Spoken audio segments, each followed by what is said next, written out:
আপনি যদি একটা ওয়ার্ডপ্রেস ওয়েবসাইট পরিচালনা করেন, তাহলে অবশ্যই আপনাকে ভাবতে হবে কিভাবে আপনার ওয়েবসাইটকে ভালোভাবে এসইও করা যায়। কারণ এসইও না করলে আপনার ওয়েবসাইটটা র‍্যাংক করবে না এন্ড ভিজিটর আসবে না। তো এসইও করার জন্য কি প্রত্যেকটা কাজকে আমাদেরকে ম্যানুয়ালি করতে হয়? এর উত্তর হচ্ছে না। আমরা অনেকগুলো কাজ বিভিন্ন প্লাগইনের মাধ্যমে খুব সহজেই করে ফেলতে পারি। আজকের ভিডিওতে আমরা তেমনই একটা প্লাগইন সম্পর্কেই কথা বলব, যেটাকে সবাই র‍্যাংক ম্যাথ নামেই চিনে থাকেন। তো র‍্যাংক ম্যাথ আসলে কি? র‍্যাংক ম্যাথ কিভাবে কাজ করে? কিভাবে এই প্লাগইনটা আমাদের ওয়েবসাইটের এসইও অপটিমাইজ করতে সহযোগিতা করে? এই বিষয়গুলো আজকের ভিডিওতে আমরা জানার চেষ্টা করব। অ্যান্ড সর্বশেষ আমরা দেখব কিভাবে এই র‍্যাংক ম্যাথকে ইনস্টল করতে হয় এবং এটাকে সেটআপ করতে হয়। র‍্যাংক ম্যাথ হচ্ছে এমন একটা এসইও প্লাগইন বা এসইও টুলস, যেটার মাধ্যমে আমরা আমাদের ওয়েবসাইটকে বিভিন্ন সার্চ ইঞ্জিন যেমন Google, Bing এ ধরনের সার্চ ইঞ্জিনগুলোতে আমরা আমাদের ওয়েবসাইটকে ভালোভাবে অপটিমাইজ করাতে পারবো। র‍্যাংক ম্যাথ দিয়ে আমরা আসলে কি করতে পারি? যদি এই কথাগুলো বলতে চাই, তাহলে প্রথমে চলে আসবে অন পেজ এসইও। তো অন পেজ এসইও এর মধ্যে আমরা কি করতে পারি? অন পেজ এসইও এর ক্ষেত্রে র‍্যাংক ম্যাথ আমাদেরকে জানাবে আমাদের ওয়েবসাইটের যে ব্লগ বা যেই প্রোডাক্টগুলো আমরা আপলোড করব, সেখানে টাইটেলগুলো ঠিক আছে কিনা? সেখানে মেটা ডেসক্রিপশন ঠিক আছে কিনা? কিওয়ার্ডগুলা প্রপারলি ইউজ করা হয়েছে কিনা? ফোকাসিং কিওয়ার্ডগুলো ঠিকমতো ব্যবহার করা হয়েছে কিনা? হেডিংসগুলো ঠিকমতো দেওয়া আছে কিনা? ইমেজ অল্টার টেক্সট যেটা থাকে সেটা ঠিকমতো দেওয়া হয়েছে কিনা? ২ নম্বরে আমরা যদি বলতে যাই, তাহলে সেটা হচ্ছে যে ফোকাসিং কিওয়ার্ড। ফোকাসিং কিওয়ার্ড হচ্ছে আপনার একটা ব্লগ বা আপনার যে প্রোডাক্ট আপনি আপলোড করবেন, সেই ব্লগ বা প্রোডাক্টের মধ্যে সবচাইতে মেইন ফোকাসিং কোন কিওয়ার্ডটা আপনি রাখতেছেন। অর্থাৎ কোন কিওয়ার্ডকে ফোকাস করে আপনি আপনার ব্লগ অথবা আপনার যে প্রোডাক্ট সেটাকে আপনি আপলোড করতেছেন। কারণ স্বাভাবিকভাবে আমরা কিওয়ার্ড রিসার্চ করি। কিওয়ার্ড রিসার্চ করার পরে আমরা দেখি যে কোন কিওয়ার্ড দিয়ে আমি যদি একটা ব্লগ অথবা একটা হচ্ছে যে প্রোডাক্ট আপলোড করি, তাহলে সেটা গুগলে র‍্যাংক করবে। তাহলে একটা ব্লগ বা প্রোডাক্ট পেজের মধ্যে যেই কিওয়ার্ডটা হচ্ছে যে মেইন কিওয়ার্ড হিসেবে থাকে, সেটা হচ্ছে আমাদের ফোকাসিং কিওয়ার্ড। এখন র‍্যাংক ম্যাথ কি করবে? র‍্যাংক ম্যাথ হচ্ছে আমাদের যে ব্লগটা থাকবে অথবা যেই প্রোডাক্ট পেজ যেটা থাকবে, সেখানে আমরা ওই ফোকাসিং কিওয়ার্ডটা কতবার ইউজ করছি বা প্রপারলি ওটা ইউজ করা হয়েছে কিনা, এই জিনিসগুলো আপনাকে সে জানিয়ে দেবে। অ্যান্ড যদি আপনি প্রপারলি ইউজ না করেন, তাহলে সে আপনাকে বলবে এগুলো আরো বেশি ইউজ করার জন্য, বা অতিরিক্ত বেশি ইউজ করলে সে আপনাকে বলে দিবে যে হ্যাঁ, এই কিওয়ার্ডটা অনেক বেশি ইউজ হয়ে গেছে, এই কিওয়ার্ড ডেনসিটিটা আরো কমাতে হবে। এরপর হচ্ছে আমাদের যে টাইটেল থাকে, সেই টাইটেলের মধ্যে আমরা কিওয়ার্ডগুলোকে ইউজ করতে পারছি কিনা প্রপারলি। মেটা ডেসক্রিপশন থাকে, আমাদের ইউআরএল এর মধ্যে হচ্ছে যে আমাদের কিওয়ার্ডগুলো ইউজ হয়েছে কিনা। তারপর হেডিং এর মধ্যে S1 বা S2 এই ধরনের যে হেডিংসগুলো থাকে, সেখানে কি আমাদের যে মেইন ফোকাসিং কিওয়ার্ড আছে সেটা ইউজ হয়েছে কিনা।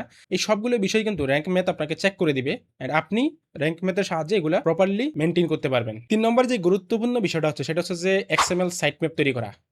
আপনারা সাইট ম্যাপ সম্পর্কে যারা জানেন, তারা খুব ভালো করে জানেন যে সাইট ম্যাপ ছাড়া আপনি আসলে আপনার একটা ওয়েবসাইটকে র‍্যাংক করাতে পারবেন না। সো সাইট ম্যাপ নিয়ে আমরা আলাদা কোনো ভিডিওতে বিস্তারিত কথা বলব। এখানে শুধু মূল কনসেপ্টটা আপনাদেরকে বলে দিচ্ছি। সাইট ম্যাপ হলো এমন একটা গুগলের বট অথবা গুগলের এআই এজেন্ট, যেটা হচ্ছে যে আপনার ওয়েবসাইটে ভিজিট করবে। ভিজিট করার পরে সে প্রত্যেকটা পেজ, প্রত্যেকটা পোস্ট, প্রত্যেকটা প্রোডাক্ট সে ভিজিট করবে, এন্ড ভিজিট করার পরে সে সেগুলোকে র‍্যাংক করবে। এখন এই সাইট ম্যাপ যদি কানেক্ট না থাকে, তাহলে কিন্তু গুগলের বট বা গুগলের যে এজেন্ট আছে, সে কিন্তু আপনার ওয়েবসাইটে ভিজিট করতে পারবে না। আর আপনার ওয়েবসাইটে যদি সে ভিজিট করতে না পারে, তাহলে কিন্তু আপনার ওয়েবসাইটের কোনো লেখা, কোনো প্রোডাক্ট, কোনো কিছু র‍্যাংক করবে না। অর্থাৎ গুগলে মানুষ এই আপনার যেই লেখাগুলা সেটা কখনোই খুঁজে পাবে না। তার মানে অবশ্যই একটা সাইট যদি মেইনটেইন করতে হয়, সেখানে অবশ্যই সাইট ম্যাপটাকে জেনারেট করতে হয় বা সাইট ম্যাপটাকে কানেক্ট করতে হয়। তাহলে র‍্যাংক ম্যাথ হচ্ছে যে অটোমেটিক্যালি আপনাকে এই সাইট ম্যাপটাকে জেনারেট করে দিবে। এটার জন্য আপনাকে ম্যানুয়ালি বিভিন্ন প্রসেস আছে, সেগুলো ফলো করতে হয় না।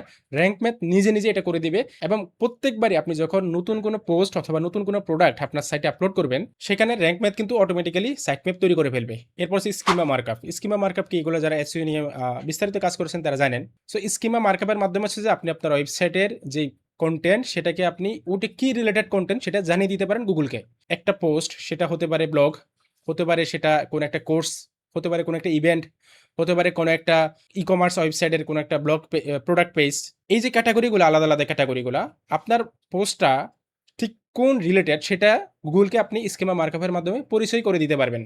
এরপর হচ্ছে ইন্টারনাল লিঙ্ক এবং হচ্ছে এক্সটার্নাল লিঙ্ক সাজেশন। আমরা যখন একটা ব্লগ আপলোড করি অথবা একটা প্রোডাক্ট আপলোড করি, সেখানে যদি ইন্টারনাল লিঙ্ক এবং এক্সটার্নাল লিঙ্ক যদি থাকে, তাহলে সেই পেজের এসইও স্কোরটা কিন্তু বেড়ে যায়। অর্থাৎ সেটা র‍্যাংক হওয়ার সম্ভাবনা কিন্তু বেড়ে যায়। তো আপনার সাইটে বা আপনার যে ব্লগ পেজ থাকবে বা পোস্ট থাকবে বা যে প্রোডাক্ট পেজ থাকবে, সেখানে ইন্টারনাল লিঙ্ক বা হচ্ছে যে এক্সটার্নাল লিঙ্ক আছে কিনা, সেগুলো কিন্তু সে আপনাকে জানিয়ে দিবে। যদি না থাকে, তাহলে সে আপনাকে সাজেস্ট করবে যে এখানে একটা ইন্টারনাল লিঙ্ক ইউজ করার জন্য বা এক্সটার্নাল লিঙ্ক ইউজ করার জন্য। তারপর ই-কমার্সের ক্ষেত্রে অনেক হেল্প করে। যেমন আপনার যে প্রোডাক্টটা থাকবে, সেই প্রোডাক্টটার যে স্কিমা মার্কআপ থাকে সেটা করে দিবে। তারপর হচ্ছে যে প্রোডাক্ট মেটা ডেটা যেটা থাকে সেটা করে দিবে। তারপর হচ্ছে সার্চ ভিজিবিলিটি। অনেকগুলো আসলে বিষয় আছে যেগুলা আপনাকে র‍্যাংক ম্যাথ খুব ইজিলি এই কাজগুলা স্বয়ংক্রিয়ভাবে করে দিবে।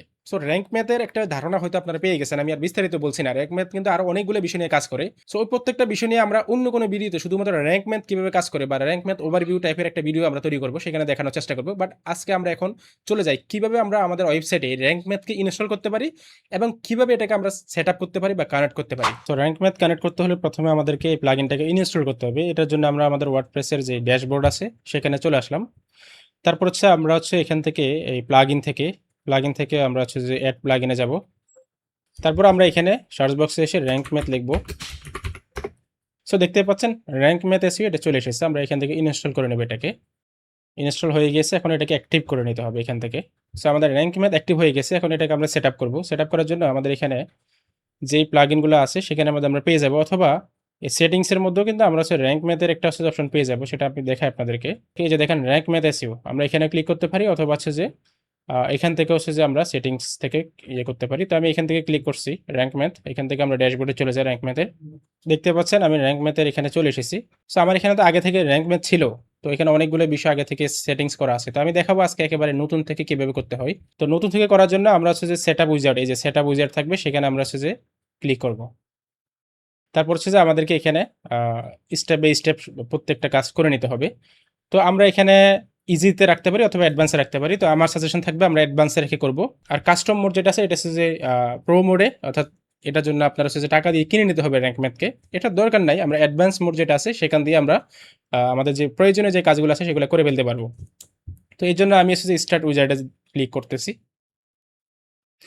দেন এখানে আমাদের হচ্ছে যে এই ওয়েবসাইটটা কি ওয়েবসাইট সেটা এখানে জানিয়ে দিতে হবে। এটা কি ব্লগ ওয়েবসাইট, এটা কি কোনো ওয়েব শপ, এটা কিছু যে বিজনেস সাইট। তো আমাদের এই ওয়েবসাইটটা হচ্ছে একটা ব্লগ ওয়েবসাইট, পার্সোনাল ব্লগ যেটা আছে সেটাই সিলেক্ট করতেছি। এরপর আমাদের ওয়েবসাইটের যে নাম সেটা এখানে দিতে হবে। ওয়েবসাইটের অল্টারনেটিভ কোনো নাম থাকলে সেটা এখানে আপনি দিতে পারেন। আরেকটা কথা বলে রাখি, আমাদের ইনসাইট জোনের যে নামটা দেখতে পাচ্ছেন এটা কিন্তু আমাদের মেইন ওয়েবসাইট না। মানে এখন ওয়ার্ডপ্রেসে আমরা আগে ইউজ করতাম ওয়ার্ডপ্রেস, বাট আমরা এখন হচ্ছে কাস্টম ওয়েবসাইটে চলে গেছি। তো এখান থেকে হচ্ছে যে লোগো ফর গুগল, অর্থাৎ সো আপনার পার্সন বা অর্গানাইজেশন যদি নাম থাকে সেটা এখানে দিয়ে দিবেন। এরপর হচ্ছে লোগো ফর গুগল। এখন এই লোগো ফর গুগলটা আসলে কি, এটা হচ্ছে দেখবেন আমরা যখনই কোনো একটা ওয়েবসাইটে যাই, যেমন ফেসবুকে যখন আমরা যাই, দেখেন এখানে আমি এখানে ফেসবুকে লগ ইন করা আছি। তো দেখেন ফেসবুকের কর্নারে কিন্তু ফেসবুকের যে লোগোটা সেটা দেখা যাচ্ছে। এখানে দেখেন নেমসিপের ওয়েবসাইট আছে, আমি দেখেন নেমসিপের পাশে কিন্তু হচ্ছে যে নেমসিপের লোগোটা দেখা যাচ্ছে। আপনার ওয়েবসাইটে যদি আপনি এরকম লোগো সহকারে দেখাতে চান, তাহলে আপনি হচ্ছে যে এখানে একটা ছোট্ট লোগো যেটা হচ্ছে যে 112 বা 112 পিক্সেল হবে, এই সাইজের একটা ইমেজ নিয়ে আপনি এখানে আপলোড করে দিবেন। এরপর আছে ডিফল্ট সোশ্যাল শেয়ার ইমেজ, মানে আপনার ওয়েবসাইটের লিঙ্কটা যদি কোনো সোশ্যাল মিডিয়াতে পোস্ট করা হয় তাহলে সেখানে কি দেখাবে, মানে ফিচার্ড ইমেজটা কেমন হবে, সেটা আপনি হচ্ছে যে একটা ছবি তৈরি করে লোগো সহকারে বা আপনার মন মতে সেটা আপনি এখানে আপলোড করে দিতে পারেন। সেটা হচ্ছে 1200 বাই 630 পিক্সেল। তো এই হচ্ছে যে প্রথম পেজের কাজ। এখানে এগুলো আপনি চাইলে আপলোড করে দিতে পারেন। আমি সাজেস্ট করব হ্যাঁ অবশ্যই আপলোড করবেন, কারণ একটা প্রফেশনালিজমের বিষয় আছে। এগুলো না থাকলে ওয়েবসাইটকে আসলে প্রফেশনাল দেখায় না। তো পরবর্তীতে আমরা হচ্ছে যে সেভ অ্যান্ড কন্টিনিউতে যাব। এরপর হচ্ছে যে connect your rank math account, আমাদের র‍্যাঙ্ক ম্যাথ অ্যাকাউন্টটাকে এখানে কানেক্ট করতে হবে। তো এটার জন্য আমরা সেভ অ্যান্ড কন্টিনিউ দিচ্ছি আবারও। এরপরে দেখেন এখানে প্রথমে আসছে সাইট ম্যাপ। এখন সাইট ম্যাপ যদি আমরা জেনারেট করতে যাই ম্যানুয়ালি, তাহলে সাইট ম্যাপ জেনারেটর একটা ওয়েবসাইট আছে, সেখানে গিয়ে আমাদের ওয়েবসাইটের লিঙ্ক দিয়ে জেনারেট করতে হয়। তারপর হচ্ছে সেখান থেকে সেটাকে সি প্যানেলে গিয়ে আমাদের হচ্ছে যে যেই ওয়েবসাইটটা যেখানে রাখা আছে আর কি, সেখানে আপলোড করে দিতে হয় রুট ডিরেক্টরি যেটা সেখানে। তো অনেকগুলো ঝামেলা না, কিন্তু আপনি যদি র‍্যাঙ্ক ম্যাথ ইউজ করেন তাহলে দেখেন এখানে কিছুই করতে হবে না, শুধু আপনাকে এই সাইট ম্যাপটাকে অন করে দিবেন, তাহলে র‍্যাঙ্ক ম্যাথ অটোমেটিক্যালি স্বয়ংক্রিয়ভাবে একটা সাইট ম্যাপ তৈরি করে ফেলবে। এবং আপনি যখন নতুন কোনো পোস্ট আপডেট করবেন বা কোনো একটা ব্লগ আপডেট করবেন, বা হচ্ছে যে আপনি কোনো একটা প্রোডাক্ট আপডেট করবেন, আপলোড করবেন, যেটাই করেন না কেন, সাইট ম্যাপ কিন্তু অটোমেটিক্যালি জেনারেট হয়ে যাবে। এটা র‍্যাঙ্ক ম্যাথ করে দিবে অটোমেটিক্যালি। এরপর এখানে দেখতে পাচ্ছেন যে আরো অনেকগুলা অপশন এখানে আছে। সো আমাদের এখানে এগুলো আপনার যেটা যেভাবে প্রয়োজন আপনি সেভাবে রেখে দিতে পারেন। আমরা এরপরে সেভ এন্ড কন্টিনিউতে যাচ্ছি আবারও। এখানে আমার এই যে অপশনটা, এটা হচ্ছে no index empty category and tag archive, মানে আমাদের যে ক্যাটাগরিগুলো আছে সেটা আমরা ইন্ডেক্স করতে চাচ্ছি না, সেখানে আমরা এটা অন করে রাখছি। সো এটা আপনাদের যদি দরকার হয় আপনারা অন করে রাখতে পারেন বা এগুলা। এখানে একটা গুরুত্বপূর্ণ বিষয়, সেটা হচ্ছে open external link in new tab, অর্থাৎ আপনি যখন আপনার ওয়েবসাইটের ভিতরে কোনো একটা লিঙ্কে ক্লিক করবেন, সেটা কি আপনার ওয়েবসাইটের ওই ব্রাউজারে বা ওই ট্যাবে কি সেটা অন হবে, নাকি আলাদা একটা ট্যাব অন হয়ে সেটা অন হবে। তো আপনি open external link in new ট্যাবে যদি দেন তাহলে সেটা হচ্ছে যে আলাদা একটা ট্যাব ওপেন হবে, এটাই সবচেয়ে বেশি সুবিধা। সো এটা আপনারা রাখতে পারেন অথবা নাও রাখতে পারেন, এটা আপনাদের ইচ্ছা। তো আমরা এরপরে চলে যাচ্ছি সেভ এন্ড কন্টিনিউতে। আমাদের মোটামুটি সবগুলো কাজ আমরা করে ফেলছি। সো এখন সে আমাকে বলতেছে ইউর সাইট ইজ রেডি। আমরা এখন সেট আপ অ্যাডভান্স অপশনে যাব। সো এরপরে এখানে বিভিন্ন ধরনের অপশন আছে, যেমন অ্যাডমিন যারা থাকবে তারা কি কি কাজ করতে পারবে, এডিটর যারা থাকবে তারা কি কি কাজ করতে পারবে সেটা আপনি এখান থেকে সিলেক্ট করে রাখতে পারবেন। অথর যারা থাকবে তারা কি কি কাজ করতে পারবে সেগুলো আপনি এখান থেকে সিলেক্ট করে দিতে পারেন। সো আমরা এখানে এগুলো আপনি দেখলে বুঝে যাবেন। শপ ম্যানেজারের কাজ কি হবে, তারপর হচ্ছে কাস্টমারের কাজ কি হবে, সাবস্ক্রাইবার যে থাকবে তার কাজ কি হবে, কন্ট্রিবিউটরের কাজ কি হবে, সবগুলো বিষয় আপনি এখান থেকে সিলেক্ট করে দিতে পারেন। যেগুলো আপনার দরকার হয় সেগুলো দিবেন। এরপর আমরা সেভ এন্ড কন্টিনিউতে দিচ্ছি। সো এখানে 404 মনিটর আছে, এটাকে চাইলে আপনি অন করে রাখতে পারেন যদি প্রয়োজন হয়। আমরা সেভ এন্ড কন্টিনিউতে যাচ্ছি। তারপরে দেখেন স্কিমা টাইপ, অর্থাৎ এই দেখেন আমি আপনাদেরকে বলছিলাম না যে স্কিমা মার্কআপ আমরা কিভাবে করব। দেখেন আমার যে পোস্টগুলো হয় সেটা কি রিলেটেড হয়, আর্টিকেল বা ব্লগ বা ইভেন্ট বা হচ্ছে যে কোনো একটা কোর্স। যেমন দেখেন এই যে প্রোডাক্ট হলে আপনি এখানে প্রোডাক্ট সিলেক্ট করে দিতে পারেন, বাট আমরা এটা আর্টিকেলে রাখি কারণ আমাদের সাইটটা তো ব্লগ সাইট। তারপরে ব্লগ পোস্ট আকারে আমরা রাখি আর্টিকেল টাইপের মধ্যে। এরপর হচ্ছে স্কিমার টাইপ পর পেজ আর্টিকেল, এটা আপনার যদি ই কমার্স সাইট হয় তাহলে আপনি প্রোডাক্ট বা হচ্ছে যে আপনার বিজনেস এই টাইপসের ট্যাগগুলো ইউজ করবেন। তারপর হচ্ছে আর কিছু এখানে করতে হবে না, এখানে আপনি দেখবেন যদি কোনো কিছু প্রয়োজন হয় করবেন, না হলে করবেন না। এরপর আমরা সেভ এন্ড কন্টিনিউতে যাচ্ছি। তাহলে দেখেন আমাদের যে র্যাঙ্ক ম্যাথটা পুরোপুরি কানেক্ট হয়ে গেছে। এখন আমরা ড্যাশবোর্ডে চলে এসেছি। সো ড্যাশবোর্ড থেকেও আপনি চাইলে পরবর্তীতে যে কোনো অপশন আপনি চাইলে অন করতে পারেন, আবার অফ করতে পারেন। দেখেন এখানে সাইট ম্যাপ আসছে, আমি চাইলে সাইট ম্যাপকে অফ করে দিতে পারি, আবার অন করেও রাখতে পারি, বাট অবশ্যই আমরা এটাকে অন করে রাখবো। তারপর ই কমার্স এসইওর জন্য আপনি এটা অন করবেন অবশ্যই, যারা আছে যে মানে ওয়ার্ডপ্রেসের মাধ্যমে বিজনেস সাইট পরিচালনা করে থাকেন। এখানে অনেকগুলো অপশন আছে, এগুলো সবগুলো ফ্রিতে। আমরা এটা কিন্তু পেইড না, পেইড ভার্সনে কিন্তু আপনি আরো অনেকগুলো অপশন পেয়ে যাবেন। সো অন পেজের ভিতরে আমরা র্যাঙ্ক ম্যাথ দিয়ে কিভাবে কাজ করতে পারি সেটা একটু আপনাদেরকে দেখাই।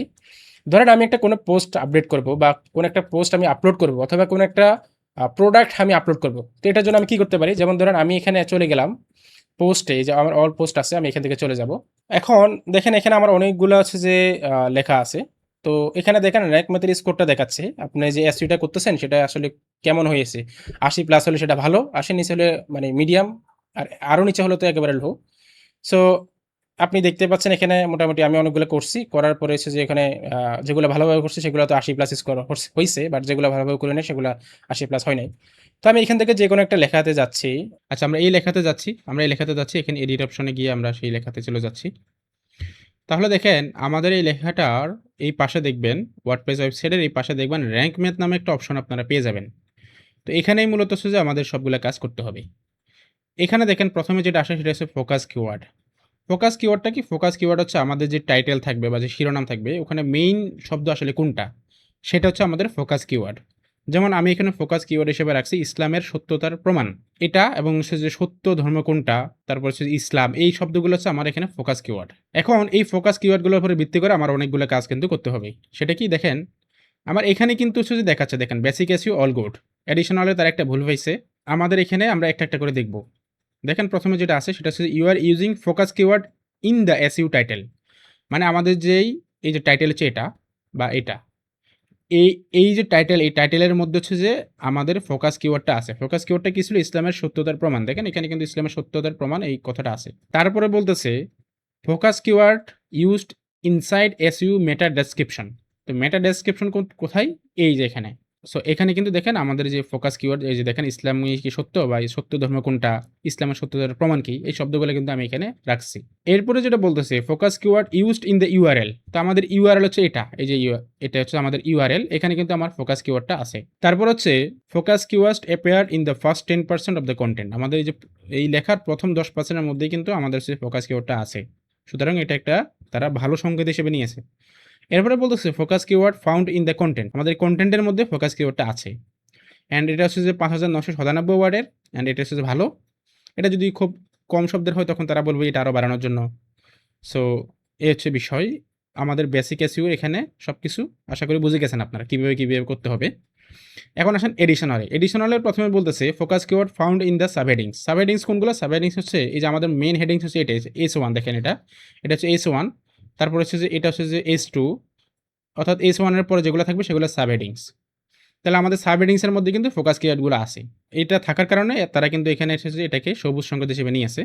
এখানে একটা সমস্যা তারা দেখতেছে, সেটা হচ্ছে keyword density is 0.59, the focus keyword combination affairs 30 Times. 30 বার আমাদের এই ফোকাস কিওয়ার্ডটা ইউজ হয়েছে। এটা হচ্ছে যে কম হয়ে গেছে, এটাকে আরও বাড়াতে হবে। এটা বাড়ালে তখন হচ্ছে যে আবার এটা গ্রিন হয়ে যাবে। যেমন আমি এখানে দেখাই, আমাদের ফোকাস কিওয়ার্ডের মধ্যে একটা ছিল হচ্ছে যে ইসলাম, তাই না? আমি এখানে কিছু সংখ্যক বার ইসলাম শব্দটা লিখে দিচ্ছি, এখানে দিচ্ছি।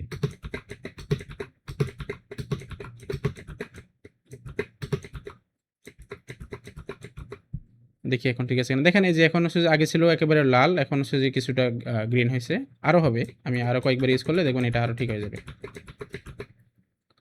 এখনো ঠিক হলো না। মানে আরো বেশি সংখ্যকবার আমাদের শব্দটাকে এখানে ইউজ করতে হবে। এই যে দেখেন এখন ঠিক হয়ে গেছে। ফোকাস এই যে দেখেন keyword density in 1.11 the focus keyword and combination appears 57 times। তার মানে এভাবে করে আপনি হচ্ছে যে কি আপনার হচ্ছে যে লেখার মধ্যে ফোকাস কিওয়ার্ডগুলা কত সংখ্যকবার ইউজ করবেন সেটা কিন্তু এখান থেকে আপনি বুঝে নিতে পারবেন। তারপরে বলতেছে ইউআরএল ইজ 53 ক্যারেক্টার্স, মানে হচ্ছে যে ইউআরএল এর যে শব্দগুলা বা হচ্ছে যে ইউআরএল এর যে অ্যালফাবেট গুলো আছে, বর্ণমালাগুলো আছে, এটা কত সংখ্যকবার হবে, এটা ভালো আছে। তারপরে বলতেছে you are linking to external resource. External resource মানে কি? এক্সটার্নাল রিসোর্স মানে হচ্ছে যে অন্য একটা ওয়েবসাইটের লিঙ্ক আপনার ওই ব্লগের মধ্যে ইনসার্ট করা আছে কিনা। তো আমার এখানে দেখেন হাদিস ভিডিওর অনেকগুলো লিঙ্ক এখানে অ্যাড করা আছে বা বিভিন্ন ধরনের লিঙ্ক এখানে অ্যাড করা আছে। তার মানে এক্সটার্নাল লিঙ্ক কিন্তু এখানে আছে। তারপরে দেখেন এরপরে যেটা বলতেছে যে you are linking to other resource on your website which is great.